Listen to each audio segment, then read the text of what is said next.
श्रीकृष्ण पुरत्यागो. श्री गोपाल कृष्ण महाराजांनी आपला पुराचा त्याग केला. तो कशा पद्धतीने केला, कुठे केला, त्या संदर्भात या लेळीनाथाचं वर्णन आलेलं आहे. महादायसे पुराण ऐकोनी आली, महादायसी पुसले जिजी श्रीकृष्ण चक्रवर्तीन पुरत्यागू कैसा केला. महादायसे पुराण ऐकून आली. महादायसा एक दिवस पुराण ऐकून आल्यानंतर महादायसे पुसले. महादायसाने स्वामींना विचारलं की जिजी श्रीकृष्ण चक्रवर्ती पुरत्याग कैसा केला. श्री गोपाल कृष्ण महाराजांनी पुरत्याग माया यशाचा त्याग कसा केला. सर्वज्ञ म्हणितले बाई श्रीकृष्ण चक्रवर्ती प्रभासेसी विजय केले, देवळी अश्वत्थ मुळी पौड स्वीकरिला. मग सर्वज्ञ म्हणितले स्वामी सांगतात बाई श्रीकृष्ण चक्रवर्ती प्रभासेसी विजय केले. प्रभासेला श्री गोपाल कृष्ण महाराज गेल्यानंतर त्या ठिकाणी एका पिंपळाच्या वृक्षाच्या पायथ्याला गोपाल कृष्ण महाराज निजलेले होते.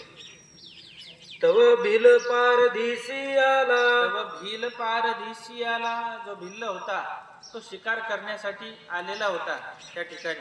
तव चंद्राचे रश्मी पद्मे श्री चरणाची झळझळीता देखिली. तव चंद्राचे निरश्मी पद्मे श्री चरणी झळझळीत देखिली. पद्मे श्री चरणी झळझळीत देखिली. आता श्री गोपाल कृष्ण महाराज त्या वृक्षाखाली निजलेले असताना स्वामींचे श्रीचरणाचे जे नख होती किंवा श्रीचरणाचा जो अंगठा होता तो ज्याप्रमाणे एखाद्या सस्याचे कान म्हणा किंवा एखाद्या सस्याचे डोळे चंद्राच्या प्रकाशात चमकावे तसे ते चमकत होते.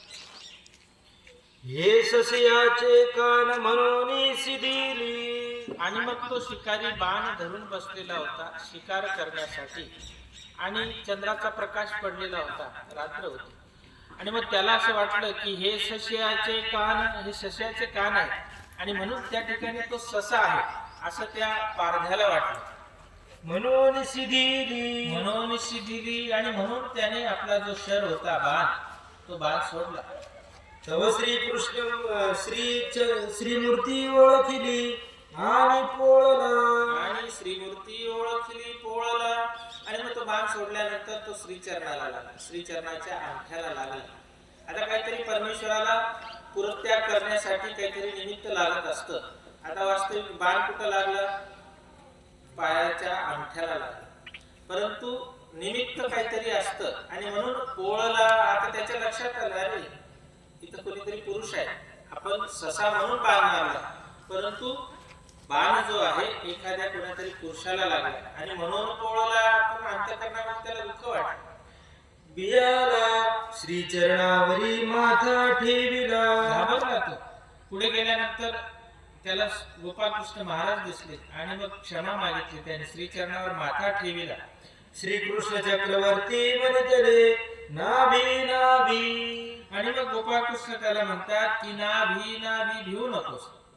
सर्वज्ञ म्हणतले बाई श्रीकृष्ण चक्रवर्ती कर्पूर कज्जळिकावत पुरत्यागो केला. आणि मग याच्यावर स्वामी म्हणतात की बाई श्रीकृष्ण चक्रवर्ती कर्पूर कज्जळिकावत ज्याप्रमाणे कापूर जाळल्यानंतर त्याचं काहीच शिल्लक राहत नाही, कापूर जाळल्यानंतर त्याचं काहीच शिल्लक राहत नाही, तशा पद्धतीने गोपाल कृष्ण महाराजांनी आपल्या पुराचा त्याग केला, काहीच शिल्लक ठेवलं नाही. आणि म्हणून तो भिल्ल न सुद्धा निमित्त मात्र होता. परमेश्वराचा जो द्वापार युगाचा काळ होता, द्वापार युगाच्या ज्या गोष्टी होत्या, द्वापार युगामध्ये ज्या ज्या क्रिया करायच्या होत्या, ज्या ज्या लीळा करायच्या होत्या त्या लीळा करून संपलेल्या होत्या. द्वापार युगाचा शेवट आलेला होता आणि म्हणून गोपाल कृष्ण महाराजांनी आपलं अवतार कार्य संपून त्या ठिकाणी त्या भिलाला निमित्त करून पुरत्याग केला. भिला पुतने फळानुवादू. आता त्या भिल्लाने गोपाल कृष्ण महाराजांना बाण मारला त्या नखाला आणि पुतना सुद्धा गोपाल कृष्ण महाराजांना मारण्यासाठी आलेली होती आणि मग त्यांना कोणतं फळ झालं त्या संदर्भातली ही लीळा आहे. एकू वेळ क्रिया प्रवेशन झाली ऐसे निरूपण होत होते. एकू दिवशी क्रिया प्रवेशन झाली ऐसे निरूपण होत होते. एक दिवस क्रिया प्रवेशन झाल्यानंतर त्याचं फळ कसं होतं असं निरूपण स्वामी भक्तिजनांना करत होते. महादायसी गोसाव्या ते पुसले जिजितिये पुतनेसी आणि विलासी काही झाले जी. मग महादायसांनी स्वामींना प्रश्न विचारला की जी ती पुतनेशी म्हणजे जी पुतना गोपालकृष्ण महाराजांना मारण्यासाठी आलेली होती, मारण्याच्या निमित्ताने आलेली होती आणि जो भिल्ल जो होता याने बाण मारला त्यांना काय झाले. सर्वज्ञ म्हणितले भिलू ओखटेन मनोधर्मे नाही आला परिक्रिया प्रवेशन झाली म्हणून ते फळ तयासी झाले. मग स्वामी म्हणतात भिलू ओखटेनी मनोधर्मे नाही आला. भिल्ल जो होता तो ओखट्या मनोधर्माने अर्थात गोपालकृष्ण महाराजांना मारण्याच्या मनोधर्माने आलेला नव्हता, असा त्याचा मनोधर्म नव्हता. परिक्रिया प्रवेशन झाली परंतु ती क्रिया प्रवेशन झाली, परंतु ते अनावधानाने ती क्रिया त्याच्याकडून घडली आणि म्हणून ते फळ तयासी झाले. आणि म्हणून ते पुरत परमेश्वराला जे मारण्याचे जे फळ आहे अर्थात नित्य नरक ते त्याला झाले. पूतना उखटेन मनोधर्मे आली परिक्रिया प्रवेशन नव्हेची म्हणून ते फळ तिसी नव्हेची. परंतु पूतना जी होती ती ओखटेने मनोधर्मी कृष्णाला मारण्याच्या हेतूने आलेली होती, परंतु क्रिया प्रवेशन नव्हेची. आता तिचं स्तनपान केलं गोपाळकृष्ण महाराजांनी, परंतु विष ग्रहण केलं नाही, दूध ग्रहण केलं मातेसारखं आणि म्हणून ती क्रिया प्रवेशन झाली नाही. गोपाळकृष्ण महाराज त्या क्रियेने आपलं देह त्यांनी सोडलं नाही किंवा मेले नाही आणि म्हणून ते फळ तिसी नव्हेची. ती जरी मारण्याच्या हेतूने आलेली होती, परंतु परमेश्वराने ते स्वीकार केलं नसल्यामुळे ते मारण्याचं जे फळ आहे अर्थात नित्य नरक ते तिला झाली नाही, मात्र भिलाला झाली. तो जरी आला नव्हता मारण्याच्या हेतूने, परंतु क्रिया प्रवेशन झाली म्हणून त्याला ते फळ झालं नित्य नरकाचं. आणि ही जी आहे पुतना ही मारण्याच्या हेतूने आली होती, परंतु क्रिया प्रवेशन झाली नाही, ती स्वीकार केलं नाही देवाने आणि म्हणून तिला नित्य नरकाचं फळ झालं नाही. सर्वज्ञ म्हणितले जेची गती यशोदेसी तेची गती पुतनेसी. मग तिला कोणतं फळ झालं म्हणून स्वामी म्हणतात जेची गती यशोदेसी, यशोदा मातेला जे फळ मिळालं तेची गती तेशी तेच फळ पुतनेला मिळालं. कारण गोपालकृष्ण महाराजांनी ज्याप्रमाणे बालकाची जी माता असते, परमेश्वर रूपाने जो बालक आहे त्या बालकाची जी माता असते त्या मातेला जे फळ झालं तेच फळ पुतनेला झालं. ती जरी ओखटेच्या मनोधर्माने आलेली होती, परंतु स्तनपान केलं आणि स्तनपान केल्यानंतर मातृत्वाचं फळ त्या पुतनेला गोपालकृष्ण महाराजांनी दिलं. गोपिका निरे निरूपणा. गोपिका निर्य निरूपण. आता गोपिका ज्या 16 सहस्र गोपिका होत्या त्यांना नरक कशा पद्धतीने झाले त्याचं निरूपण या ठिकाणी स्वामींनी केलं. महादायसे पुराण कोणी आली महादायसी पुसले जिजी गोपिका नरक झाले ऐसे म्हणती ते कैसे जी. महादायशा पुराण ऐकून आली. एक दिवस महादायशा पुराण ऐकून आल्यानंतर महादायसी पुसले मग महादायशाने विचारलं की जिजी गोपिका नरक झाले ऐसे म्हणती ते कैसे गोपिका जी. नरक झाले, गोपिकांना नरक झाले ते कसे काय असं महादायशाने स्वामींना विचारलं. सर्वज्ञ म्हणितले श्रीकृष्ण चक्रवर्तीचे अर्धांग पाहुनी बिलाची सात सात लेकुर्वे बीजती. मग सर्वज्ञ म्हणितले स्वामी म्हणतात श्री कृष्ण चक्रवर्तीचे अर्धांग पाहून आता श्री गोपालकृष्ण महाराजांशी विवाह करून लग्न करून बिलाची सात सात लेकुर्वे बीजती. नंतर श्री गोपालकृष्ण महाराज बीजे केल्यानंतर भिलांचे 7 लेकुर्वे बीजती. मग नंतर भिलांनी त्यांना नेल्यानंतर त्यांच्या पत्नी झाल्या, त्यांचे 7 मुलं त्या गोपिकांना झाले या परते आणि एक नरक असती यामध्ये आणि एक नरक असते की बाई याच्यापेक्षा आणि काही दुसरे नरक आहेत का? हेच जिवंतपणे नरक आहे. आणि म्हणून त्यांना नरक होण्याचं कारण असं की ज्या साक्षात परमेश्वरावर ज्यांची श्रद्धा होती, परमेश्वराबद्दल ज्यांचा मोह होता, आवडी होती, ज्यांना वेग होता, ते परमेश्वराशिवाय राहू शकत नाही. आता ज्या बाकीच्या ज्या स्त्रिया होत्या किंवा बाकीच्या ज्या गोपिका होत्या किंवा बाकीचे जे विदुर, उद्धवदेव, कुंती यासारखे जे भक्त होते, अर्जुन देव, पांडव, हे गोपालकृष्ण महाराज गेल्यानंतर त्यांच्या विरहामध्ये राहिले नाही. त्यांनी आपला देह कशा न कशा पद्धतीने सोडून दिला. परंतु ह्या ज्या होत्या गोपिका, ज्या 16 सहस्र गोपिका, यांना देवाशी काही घेणं देणं नव्हतं. गोपालकृष्ण महाराज जरी गेले तरी यांचं देह गेलं नाही, कारण प्रेमच नव्हती, आवडीच नव्हती, श्रद्धाच नव्हती. आणि मग गोपालकृष्ण महाराज गेल्यानंतर त्या भिलांनी आक्रमण केलं आणि त्यांना घेऊन गेले. घेऊन गेल्यानंतर त्यांच्या पत्नी झाल्या, त्यांच्यापासून 7-7, 8-8 मुलं झाली. म्हणून स्वामी म्हणतात याच्यापेक्षा आणि कुठलं नरक आहे, म्हणून त्यांना नरक. कोणती देहावसाना कोणती देहावसान, कोणती मातेचं देहावसान कशा पद्धतीने झालं त्या संदर्भातली देह आहे.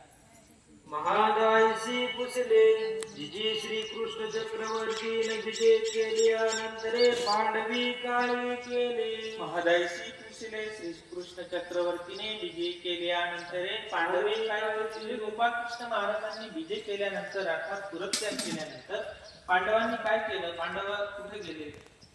सर्वज्ञ म्हणतले बाई धर्मे आणि कुंती अर्जुना ते म्हणतले जाये पा श्री कृष्ण चक्रवर्ती ते शोधून. मग सर्वज्ञ म्हणितले बाई धर्मे आणि कुंती अर्जुना ते म्हणितले जाये पा श्रीकृष्ण चक्रवर्ती ते शोधून. धर्म आणि कुंतीने अर्जुनाला पाठवलं की जा, बरेच दिवस झाले श्रीकृष्णांची काही वार्ता नाही आणि म्हणून पाहून एकदा कुठे काय चालेल. अर्जुन देव गेले तव श्री कृष्ण चक्रवर्ती ऐसी अवस्था स्वीकारली असे. मग अर्जुन देव गेले, अर्जुन द्वारकेला आला, तिथं गोपालकृष्ण महाराज नाही. मग विचारलं तिथं, म्हणे प्रभासेला गेले. आणि मग प्रभासेला आला आणि तिथे ऐशी अवस्था आवरतीली असे. आणि त्याने ते पाहिलं की बाण लागलेला आहे, श्रीकृष्ण महाराज त्या वृक्षाखाली झोपलेले आणि आता कधीही जाऊ शकतं, हे पुरातून परमेश्वराचं स्वरूप कधीही जाऊ शकतं असं त्याने पाहिलं. अर्जुने दंडवत घातले श्रीकृष्ण चक्रवर्ती म्हणतले अर्जुना कोणती निकेली असे गा.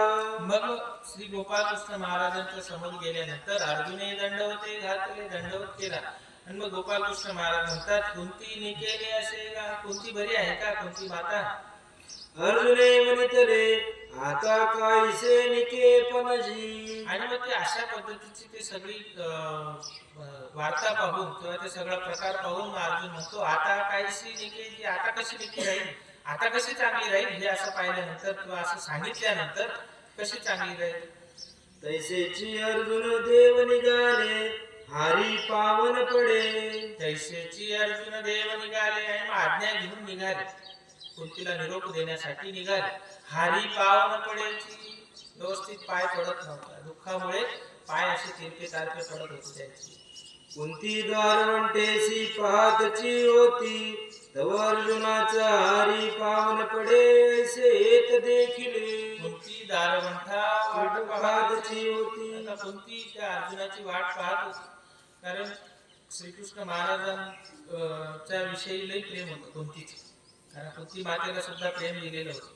आणि अशा प्रेमीय भक्त जो असतो त्याची परमेश्वराविषयी विशेष आवडी असते, विशेष ओढ असते. आणि मग कुंती त्या अर्जुनाची वाट पाहते की हा निरोप काय घेऊन येतो, कधी येतो. आणि मग ज्यावेळेस अर्जुन येत होता त्यावेळेस हरी पाय न पडेची, तर कुंतीने पाहिलं की याचे पाय सरळ पडत नाही, हा पटापट चालत नाही, अडखळत चालतो. अर्जुना काही रे तुझा सारथी काही. आणि मग जवळ अर्जुन आल्यानंतर अर्जुनाला ती कुंती माता विचारते अर्जुना काही तुझा सारथी काही, कसा आहे तुझा सारथी, कसा आहे अर्जुना, काय सांग. अर्जुने म्हणतले आई ते झाले हो ऐसे तेने सीतरले हो. मग अर्जुन सांगतो आई ते झाले हो ऐशेची, आपण ज्या गोष्टीचा विचार करत नव्हतो तीच गोष्ट झाली. तेने सीतरिले हो हा? सीतरिले हो तेने शीतरिले हो म्हणजे ते बाय. तेने शीतरिले हो म्हणजे त्या जो भिल्ल होता त्याने गोपालकृष्ण महाराजांना बाण मारला. हे एका वाक्यात सगळं त्या मातेला अर्जुन सगळं सांगतोय. सर्वज्ञ म्हणतले भाई श्रीकृष्ण चक्रवर्तीच्या वियोगी ते आते तुल्या पोरा भितरी कोणाही अस्तवन काही नव्हेची. मग सर्वज्ञ म्हणतले बाई श्रीकृष्ण चक्रवर्तीच्या वियोगास्तव ते आते तुल्या पोरा भितरी कोणाही अस्तव काही नव्हेची. अशा पद्धतीने गोपालकृष्ण महाराजांचा वियोग झाल्यानंतर ते सगळे जे होते पांडव, त्या पांडवांमध्ये कोणाला काही झालं नाही. एकलिया कुंतिया ऐकत खेओ कवाडीसी उभया देत जिले. आणि अर्जुनाने ते असं सांगितल्यानंतर, ती वार्ता सांगितल्यानंतर एकलिया कुंतिया ऐकत खेओ कवाडीसी. एकट्या कुंतीमध्ये त्या पांडवांपैकी एकट्या कुंतीने त्या ती श्री गोपालकृष्ण महाराजांची वार्ता ऐकल्याबरोबर कवाडेसी उभया देत जिले. वाडाशी उभ्या देहत जिले, त्या दरवाजाजवळ ती ऐकण्यासाठी उभी होती आणि ती वार्ता ऐकल्याबरोबर तिथंच दरवाजाजवळ आपलं देह सोडलं. परंतु बाकीच्यांना त्या गोष्टीचं काय वाटलं नाही पांडवांना. परंतु कुंती मात्र ती वार्ता ऐकल्यानंतर तिने लगेच आपल्या देहाचा त्याग केला. म्हणून गोपालकृष्ण महाराजांची जी आवडी होती, जे प्रेम होतं, त्या प्रेमामुळे जो भक्त असतो परमेश्वराचा, तो परमेश्वराचा भक्त परमेश्वराच्या वियोगामध्ये राहत नाही. आणि म्हणून अशा पद्धतीने कुंती देवीचा शेवट झाला. या ठिकाणी महाराजाला सांगितलं वज्र प्रतिष्ठा. आणि मग आता द्वापारयुग संपत आल्यानंतर जे द्वारकेचं राज्य होतं, त्या द्वारकेच्या राज्यावर ज्या ठिकाणी गोपालकृष्ण महाराजांनी द्वारका स्थापन केलेली होती, ती द्वारका जाताना गोपालकृष्ण महाराज समुद्रात बुडून गेले. त्यांनी त्यांचं काहीच ठेवलं नाही. 56 कोटी यादव झुंजू मेले. या गोपिका ज्यांना परमेश्वराचा वेद होता, आवडी होती, ते देव गेल्यानंतर त्यांनी आपलं देहत्याग केला. परंतु ज्या राहिल्या त्यांना सुद्धा दिलाने नेलं. जे परमेश्वराने गोपालकृष्ण महाराजांनी मागे काहीच ठेवलं नाही. परंतु आता जे गोपालकृष्ण महाराजांचा नातू वज्रनाभी, त्याला युधिष्ठिराने त्या ठिकाणी त्याचं राज्य स्थापन करण्याच्या हेतूने युधिष्ठिर काही दिवस थांबलेला होता. आणि म्हणून वज्रनाभीची त्या ठिकाणी प्रतिष्ठा करण्यासाठी तो थांबलेला होता. आणि त्या संदर्भात ते लिहिलं आहे. गोसाव्यासी बडेगावी शेवाळावस्थान. गोसाव्यासी बडेगावी शेवाळावस्थान. बडेगावला म्हणजे भडगावला स्वामींचं शिवाळा स्थान आहे नदीच्या पलीकडे, तिकडे अवस्थान झालं. कटक देवगिरी कडील लोकू द्वारकेशी जातू होता. कटक देवगिरी वरुणी लोकू कटक देवगिरी, देवगिरीचा राजा. त्यावेळेस ती देवगिरी म्हणजे आजचं दौलताबाद, औरंगाबाद जवळ, संभाजीनगर जवळ दौलताबाद आहे. ते त्यावेळेस महाराष्ट्राची राजधानी होती दौलताबाद. आणि तिथून काही लोक द्वारकेला जातात.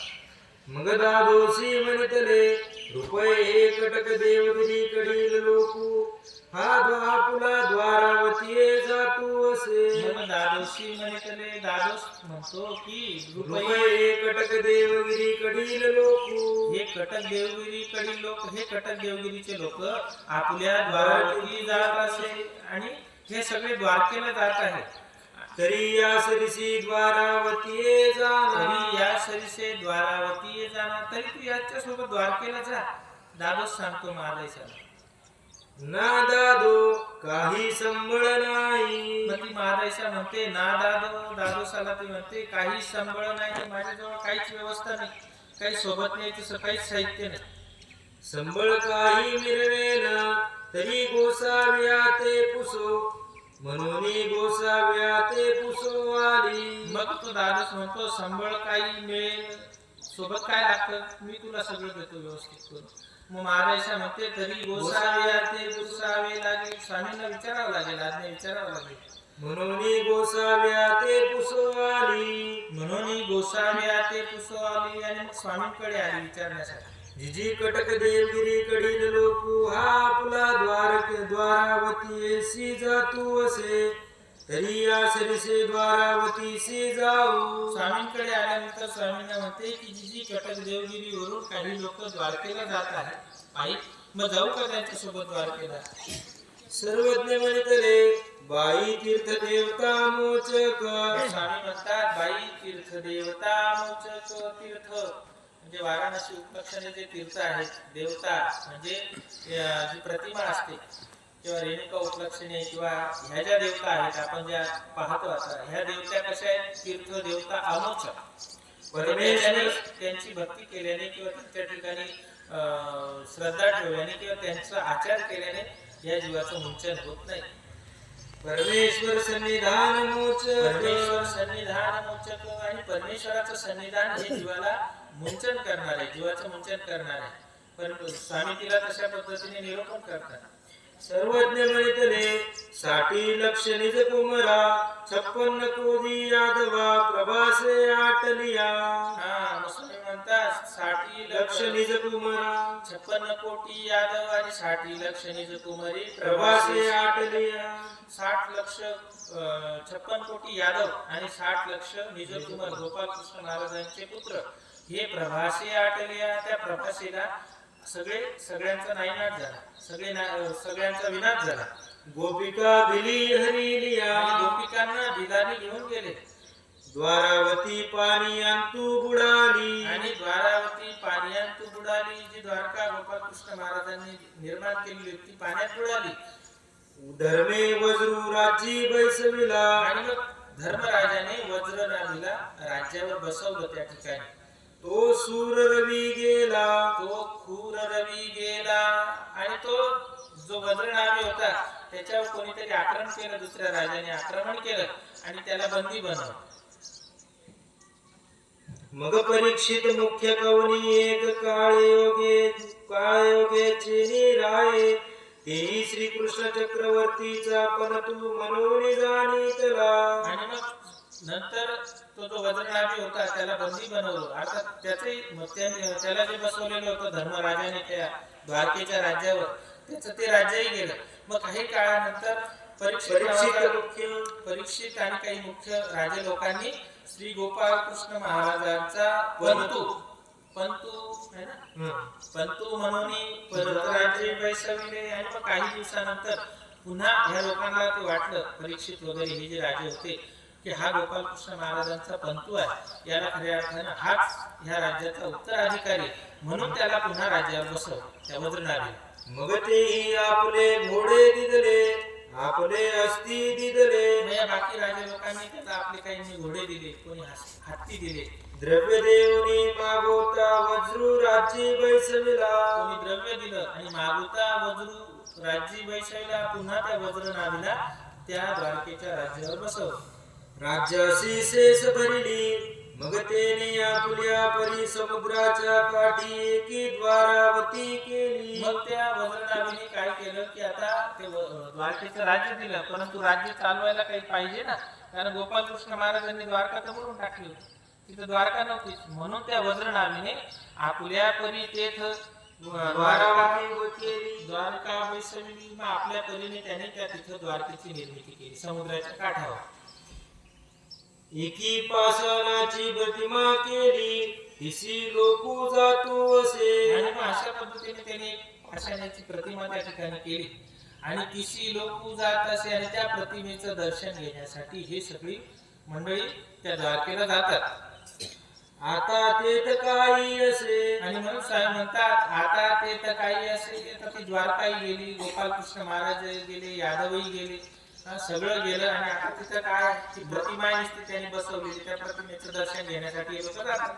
काय तिथं बाई ते द्वारावती नव्हे तो श्रीकृष्ण नव्हे ते वज्राची प्रतिमा.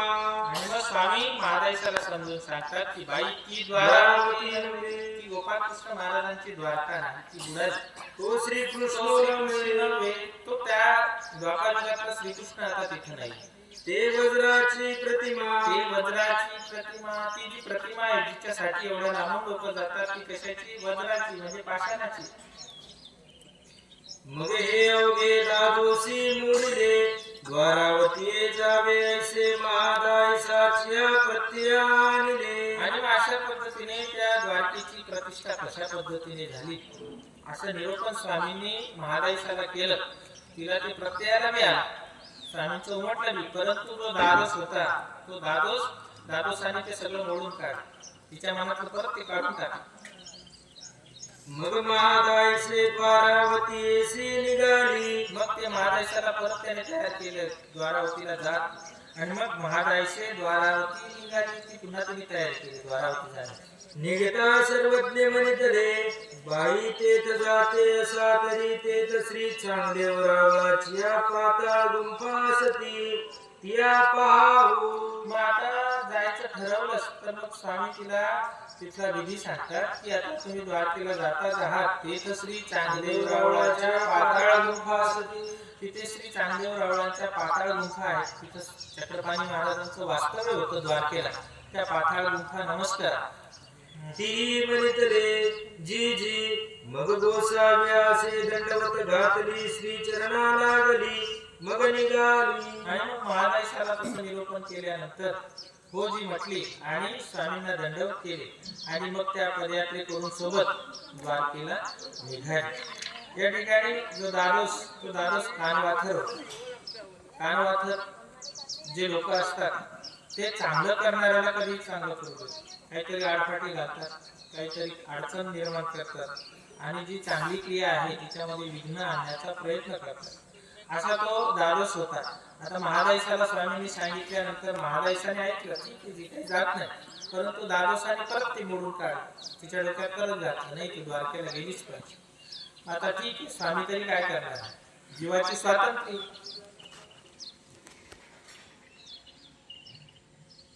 पांडवा हिमवंता परीखू. पांडवा हिमवंता परीखू. पांडवांना हिमवंतात पाठवणे किंवा जाणे.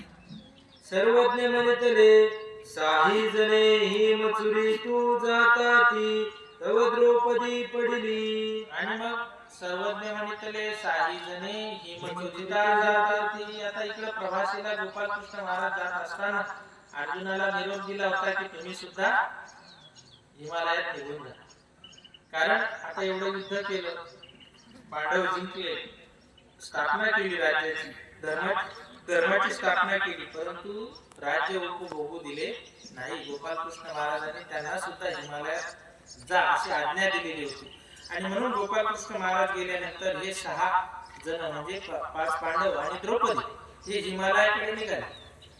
तव द्रौपदी पडली. आणि मग जात असताना हिमालयाकडे जात असताना चालत असताना द्रौपदी पडली. तिला थकवा आला, ती बसली खाली. तेथ धर्मे म्हणितले अर्जुना द्रौपदी पडली आणि तो तैसाची मागोता निघाला. आणि मग तिथं धर्मराजा म्हणतो अर्जुनाला की अर्जुना द्रौपदी पडली, द्रौपदी मागे बसली, पडली की. मग तैसाची मागोता निघाला. तिला पाहण्यासाठी पुन्हा अर्जुन मागे आला. तया तेत देखले आणि ते आपलवती म्हणून द्रौपदीया तोंड झाकिले. त्याती एका देखील आणि ते आपलविती म्हणून द्रौपदी आपले तोंड झाकले. त्या अर्जुनाला येत असताना द्रौपदीने पाहिलं आणि तिने आपलं तोंड झाकून घेतलं पदराने. का? हे आपलविती परत ममता निर्माण होईल, परत मोह निर्माण होईल असं तिला वाटलं आपल्याला पाहिल्यानंतर. आणि म्हणून तिने आपलं तोंड झाकून घेतलं. अर्जुन देवी म्हणितले तुम्ही तोंड का झाकिले. अर्जुन देवी म्हणितले अर्जुन तिथं समोर गेल्यानंतर द्रौपदीला म्हणतो तुम्ही तोंड का झाकले, तुम्ही आपलं मुख का झाकलं, तोंड का झाकलं. माते धर्मे पाठविले असे आणि मी धर्मेची आला असे. अर्जुन म्हणतो माते धर्मे पाठविले असे, तुम्हाला पडताळण्यासाठी, तुम्हाला पाहण्यासाठी मला धर्मराजाने पाठवलेलं आहे आणि मी धर्मबुद्धीने आलेलो आहे. तुम्ही तोंड काय झाकलं. आणि तेही तोंड उघडिले. अशा पद्धती म्हटल्यानंतर मग द्रौपदीने आपलं तोंड उघडलं. अर्जुने म्हणितले देव आणि धर्म विसरू नको ऐसे म्हणून मागोता निघाला. मग त्या द्रौपदीला अर्जुन काय सांगतो, तिला चालवे ना पुढे, हिमालयात पुढे चालवे ना तिला. मग अर्जुन तिला सांगतो की देव देव आणि धर्म विसरू नको. देव आणि धर्म विसरू नको. देव म्हणजे गोपालकृष्ण महाराज आणि धर्म म्हणजे आपला जो धर्म आहे तो धर्म विसरू नको असा निरोप तिला दिला, असं तिला सांगितलं. आणि तो पुढे हिमालयात चालतात. मग त्या ठिकाणी द्रौपदी राहिली असेल, कारण तिला चालवतच नव्हतं. आणि मग काही कालांतराने तिचा देह गेला असेल. अशा पद्धतीने पांडव चालत राहिले हिमालयात. हिमाचळी हिमचुरी तू जाताती, एकेकी ठाई एकेकू पडिला. मग अशा पद्धतीने त्या हिमालयामध्ये चालत असताना जो जिथं थकला तो तिथे थांबला. तिथंच तो आपलं चिंतन स्मरण परमेश्वराचं ध्यान करत तो तिथे थांबला. असा प्रत्येक साही पांडव एका ठिकाणी अंतरावर थांबले किंवा पडले म्हणजे थांबले. पडले म्हणजे मेले असा नाही अर्थ घ्यायचा, कारण थांबले आणि त्याच्या पद्धतीने आपलं चिंतन करत करत देह त्याने तिथं टाकले.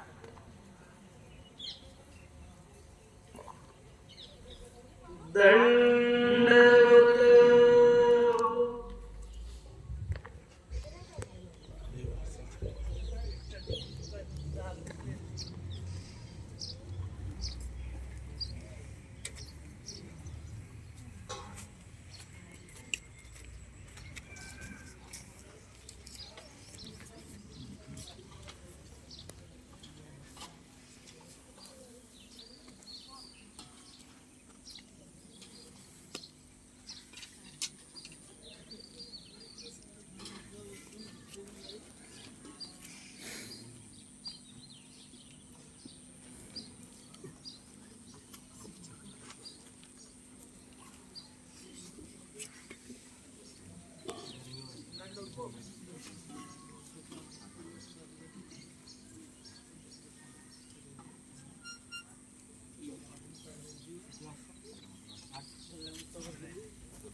टाइम बदलत आहे कधी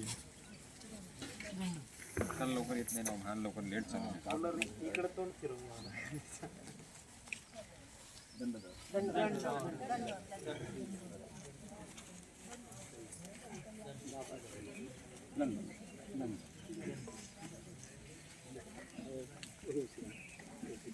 आणला का भाऊ?